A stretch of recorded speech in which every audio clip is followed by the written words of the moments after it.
Terus ini ya istilahku sendiri, relativitas nilai. Jadi di Bhagavad Gita ada asumsi bahwa yang itu nanti mendasari sistem kasta. Setiap orang itu punya bakat, punya kemampuan, punya kapasitas, punya potensi yang beda-beda.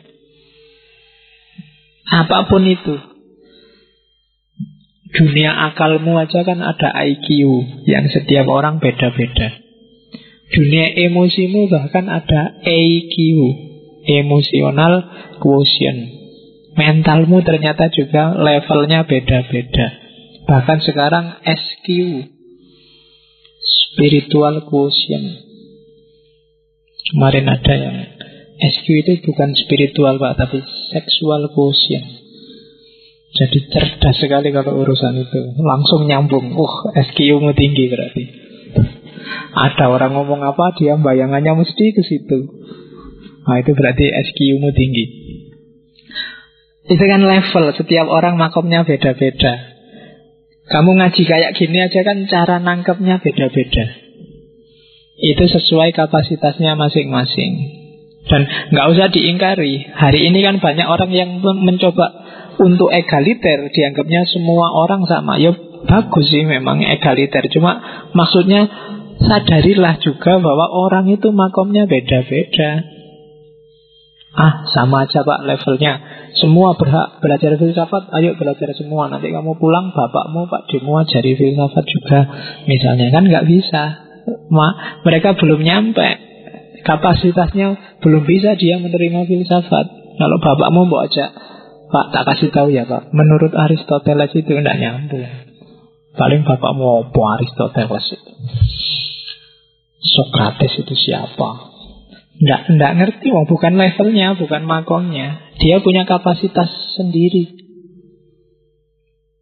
Dan ini jadi asumsinya. Asumsi kedua, maka setiap orang harus mewujudkan kapasitas, potensi, dan kemampuannya sesuai miliknya sendiri-sendiri. Itulah nanti yang disebut dharma. Dharmanya seorang santri ya nyantri ngaji, dharmanya seorang mahasiswa ya kuliah, dharmanya seorang dosen ya ngajar. Sadari itu. Dharmanya seorang mahasiswa bukan macul.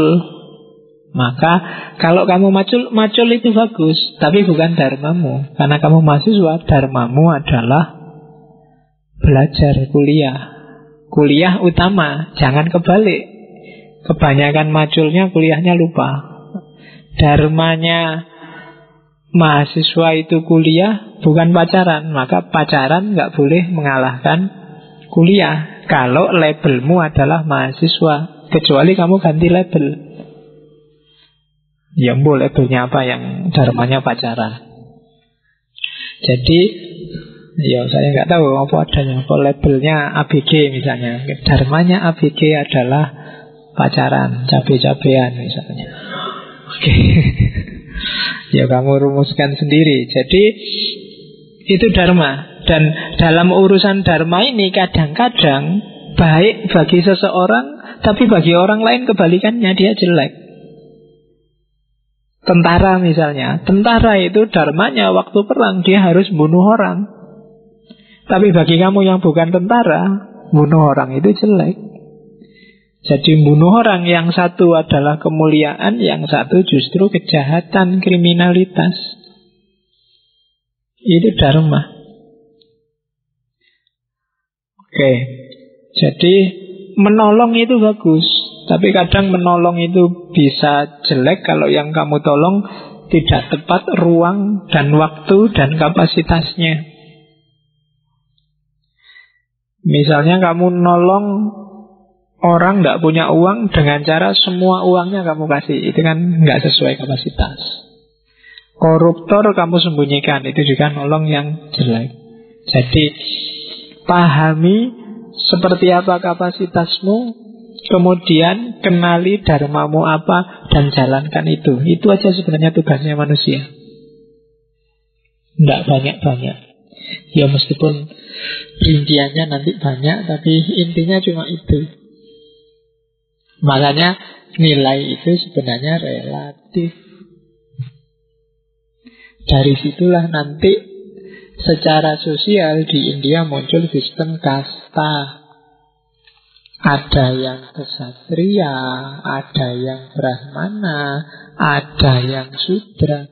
Yang brahmana ya sudah ngurusi agama, tidak usah ngurusi ksatria. Kalau brahmana terjun perang, yang ngurusi rohaniahnya masyarakat siapa? Kalau brahmananya jadi DPR, yang ngurusi kuilnya siapa? Kalau kiainya juga ikut kampanye, yang ceramah di masjid siapa? Dharmanya sendiri-sendiri. Oke, yang demo cukup mahasiswanya, dosennya tidak usah. Misalnya, dharmanya beda-beda.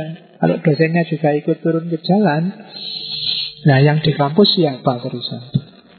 Dosennya juga di jalan demo, mahasiswanya juga di jalan demo. Nah, yang di kampus tinggal tukang parkir sama TU.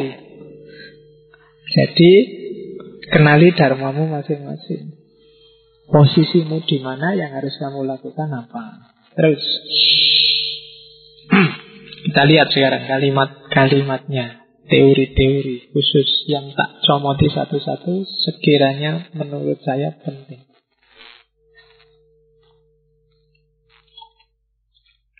Sekarang tentang perasaan.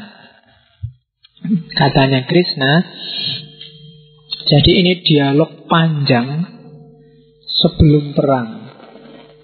Jadi dialog panjang sebelum perang itu kan karena Arjuna ini pening dia. Begitu mau perang, yang dihadapi kok saudara-saudaranya sendiri semua, sepupunya. Dia merasa alangkah jahatnya aku kalau bunuh mereka semua. Kayak kamu sekarang kan sedang bingung sendiri kan, mau melawan terorisme. Tapi kok ya teroris itu saudaramu semua, muslim semua. Nah, ada baiknya sekarang kamu baca Krishna. Apa iya kamu tidak boleh memerangi saudaramu yang teroris? Kan gayanya kayak Duryodhana dan kawan-kawan. Oke, yang pertama katanya Krishna, ngapain sih kamu kok sumpek, gampang terpengaruh oleh lingkungan sekitar? Katanya Krishna, suka duka itu hanyalah perasaan sesaat, disebabkan oleh panca indera sendiri ketika berhubungan dengan hal-hal lain di luar diri. Lampauilah perasaan tak langgeng itu, temukan kebenaran mutlak di balik segala pengalaman dan perasaan. Kebenaran abadi, langgeng dan tak termusnahkan. Segala yang di luar dirinya sesungguhnya tak ada, tak perlu kau risaukan. Apa sih yang bikin kita senang dan bikin kita susah? Itu biasanya kan semua yang di luar diri kita. Tadi mau berangkat misalnya kamu merasa pakai baju ini kok kelihatannya nyaman ya, enak, bagus. Begitu keluar ada orang, kamu kok pakai baju kayak gitu sih, tidak pantas ah. Kamu kan langsung down. Iya ya, pantas tidak ya? Loh, tadi mau kamu sudah seneng-seneng, sekarang kamu mengkeret lagi. Kenapa? Kamu dengarkan komentar orang lain. Kamu terpengaruh oleh yang di luar dirimu. Begitu kamu masuk ke sini dulu, kok semuanya pakai baju putih-putih, pakai kopiah, aku dewe yang kaosan sama inian. Tadi berangkatnya kamu pede, begini apa sini? Nggak enak ini, udahlah nggak jadi aja. Kamu sendiri kan yang bikin gitu. Jadi kegelisahanmu, kegalauanmu itu karena pengaruh dari luar. Kalau kamu di kampung, nggak punya pacar, jomblo, malam minggu itu kok doain, nggak ada pengaruhnya. Tapi begitu kamu di sini, dulu kok temanku duwe pacar kabeh, aku sendirian. Kamu kan terus gelisah, galau yang tidak jelas maunya apa. Gara-gara apa? Terpengaruh oleh sekelilingmu. Jadi kegelisahanmu, suka dukamu itu ternyata panca indera penentunya ketika berhubungan dengan hal-hal di luar dirimu. Kamu gampang terpengaruh. Coba kamu cek ya nanti setelah pulang dari sini. kegalauanmu, masalahmu itu apa sih sebenarnya? Misalnya, yang bikin kamu galau, nggak lulus-lulus. Kenapa kok kamu galau nggak lulus-lulus? Karena teman saya sudah banyak yang lulus, Pak. Nah ya kan, yang lain di luar dirimu ternyata. Karena temanmu banyak yang lulus, meskipun kamu masih semester 8, 9, 10, janjane kan jatahnya masih lumayan, sampai 14. Cuma kamu galau, gitu loh. Ada juga yang nyuantai sampai semester 14 juga santai aja. Kalau ditanya kenapa kok kamu nyantai? Katanya siapa, saya baca di mana, menurut Ustadz siapa, kuliah itu tidak penting, Pak. Yang penting kan cuma dapat ijazah. Ijazah bagi saya tidak penting. Itu kan pengaruh dari luar juga. Suka dukamu itu pengaruh dari luar. Dan pengaruh dari luar itu berubah-ubah. Nah, karena itu jangan mau dipengaruhi oleh yang berubah-ubah. Peganglah yang tidak berubah, yang benar-benar sejati, yang benar-benar ada. Siapa? Ya Tuhan. Satu-satunya. Semua yang bukan Tuhan itu kan tidak ada. Kalau bahasanya para filsuf Muslim, hanya mungkinul wujud. Adanya tergantung yang pasti ada. Bahkan dirimu sendiri juga mungkin ada. Maka jangan mau kamu digelisahkan oleh yang sama-sama mungkin ada. Mungkin iya, mungkin tidak. Kamu akan terombang-ambing nanti, karena nggak pasti. Satu-satunya yang harus kamu pegangi yang pasti ada, Tuhan.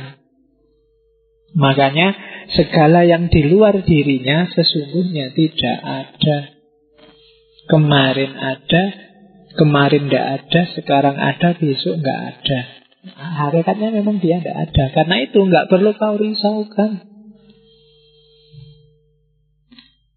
Kamu sekarang gembira, besok sumpek. Begitu wisuda, alhamdulillah aku wisuda. Besok ditanya orang habis ini mau ngapain, sumpek lagi. Ya kan, gembiramu cuma sebentar, sekarang sumpek lagi. Kemarin sumpek nggak selesai-selesai, sekarang sumpek karena sudah selesai. Itu kan itu tidak jelas. Ya, oke. Kemarin sumpek nyari uang, sekarang sumpek karena banyak uang. Kan kadang-kadang orang begitu. Ngejar uang melupakan kesehatan, begitu dapat uang untuk berobat demi kesehatan. Bulat. Saya, ya kan, dulu pengen makan enak, nggak punya uang. Sekarang punya uang, nggak boleh makan enak karena penyakitnya macam-macam. Ya podo wae. Jadi segala yang di luar dirimu itu selalu berubah, ndak abadi, karena hakikatnya memang ndak ada. Nggak perlu terlalu risau. Nggak perlu mudah takut, mudah diprovokasi, mudah diweden-wedeni, mudah kagum, mudah, kan nggak gitu. Hati-hati loh kamu ngerokok. Umurmu setiap rokok itu berkurang sekian jam. Kamu terus takut luar biasa. Akhirnya kamu galau gara-gara nggak boleh ngerokok, hidupmu kacau, hancur, skripsi nggak jadi, macam-macam. Ya kan? Kemarin ngerokok itu kamu merasa bahagia sekali. Sekarang wis ngerokok, sumpek, itu kan nggak enak. Jadi memang rokok ya nikmatilah rokokmu. Ngerokok kok sambil mikir ini jantung ini, aduh wae.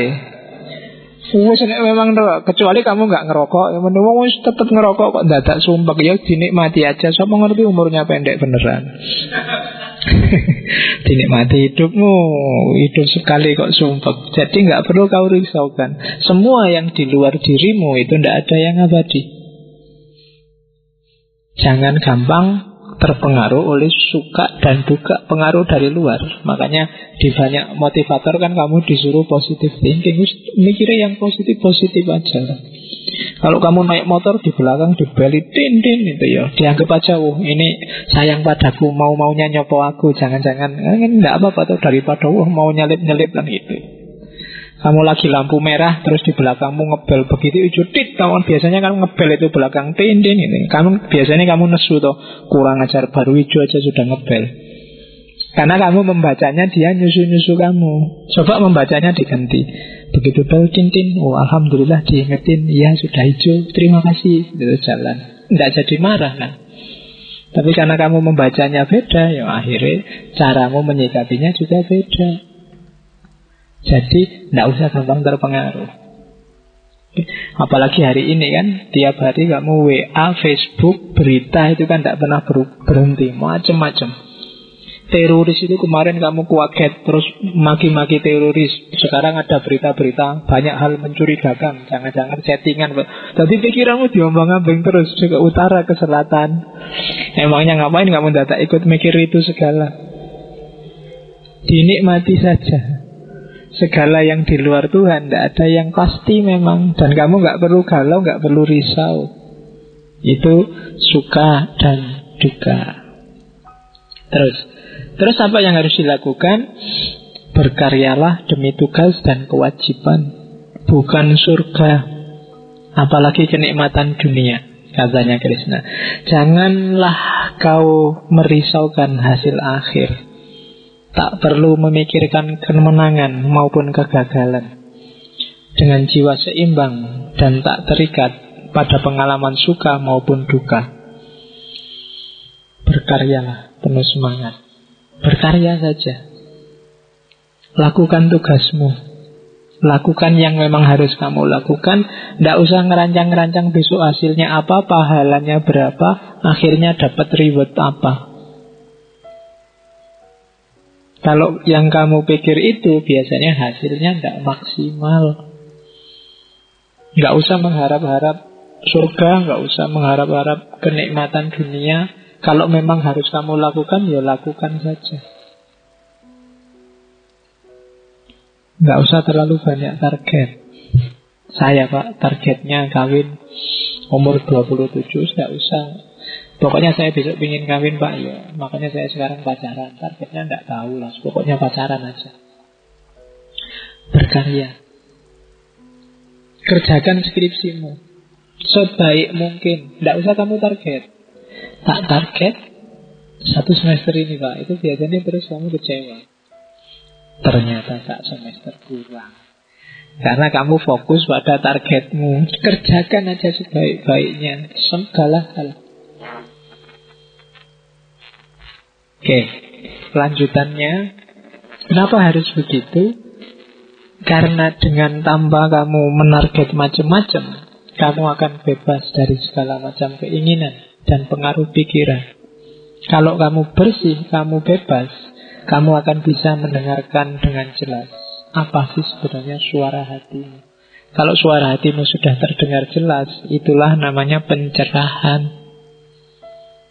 Selama ini, karena pengaruh-pengaruh dari luar, terus targetmu jadi macam-macam. Ketika targetmu macam-macam, suara hatimu jadi nggak jernih. Buang semua pengaruh dari luar, maka akan tampil siapa dirimu, apa kapasitasmu tadi. Kalau kamu sudah ngerti siapa dirimu, kamu tidak akan mudah terpengaruh lagi. Kamu tidak akan tergoyahkan lagi oleh pengalaman duka. Tidak juga berambisi untuk mengejar pengalaman suka. Rasa cemas dan amarah akan terlampaui seketika. Jadi rumusnya, lakukan segala sesuatu sesuai tugasmu berdasarkan kapasitasmu. Jangan terpengaruh oleh segala yang di luar dirimu. Dengan melakukan ini, maka kamu akan jadi jernih. Akan kelihatan kamu bisa membaca hati nuranimu. Kamu akan bisa membaca, oh kapasitasku ternyata sekian. Dan kamu tidak akan lagi cemas, tidak akan lagi marah, tidak akan lagi kemerungsung. Hidup dijalani apa adanya. Itu kebebasan.